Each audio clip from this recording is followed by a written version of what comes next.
Bonjour à tous et bienvenue sur la chaîne. Je suis Gabriel Fontaine et ici on parle auto sans prise de tête. Conseils pratiques, explications techniques, accessibles et réponses claires à vos questions de tous les jours.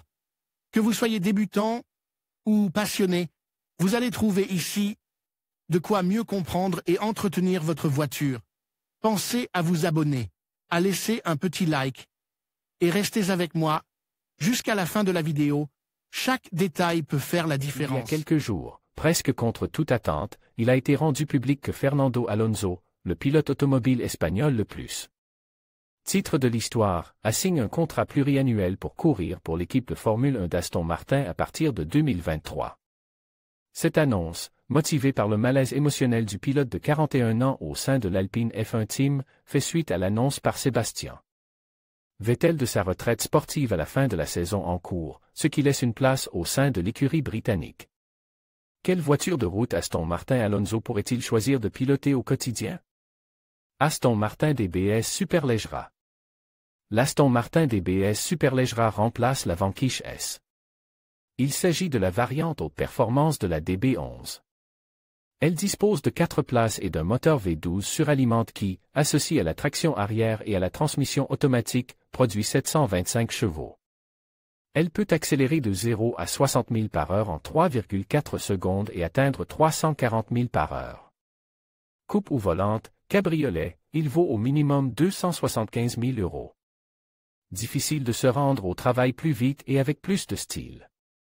Aston Martin Vantage V12. En temps normal, l'Aston Martin Vantage est propulsé par un moteur V8 biturbo. Cependant, la version V12 de cette voiture de sport à 2 places dispose du même moteur que la DBS Superleggera, mais avec 25 chevaux de moins. Elle est également automatique et à propulsion. Elle est capable d'atteindre 100 km/h à l'arrêt en 3,5 secondes et une vitesse de pointe de plus de 320 km/h. Elle ne sera construite qu'à 333 exemplaires, au prix de 300 000 € chacun. Y en aura-t-il une pour Alonso? Aston Martin DBX 707. Chez Carwow, nous avons déjà parlé de ce modèle et de ses concurrents.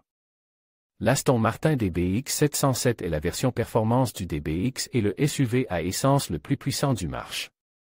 Son V8 développé 707 chevaux, ce qui, associé à une transmission intégrale et à une boîte de vitesse automatique, lui permet de passer de 0 à 100 km/h en 3,3 secondes et d'atteindre 310 km/h.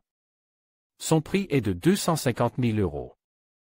Avec un prix de 250 000 €, c'est une alternative pratique. En conclusion, le choix de la voiture de fonction de Fernando Alonso chez Aston Martin suscite de nombreuses attentes et spéculations. Avec son expérience et son goût pour la performance, il est certain qu'il optera pour un modèle qui reflète à la fois son style de conduite et les ambitions de l'équipe. Reste à voir quel véhicule il choisira, mais une chose est sûre, cela promet d'être passionnant pour les fans de Formule 1 et d'Aston Martin. Merci de nous avoir suivis et à bientôt pour d'autres actualités sur le monde de la F1.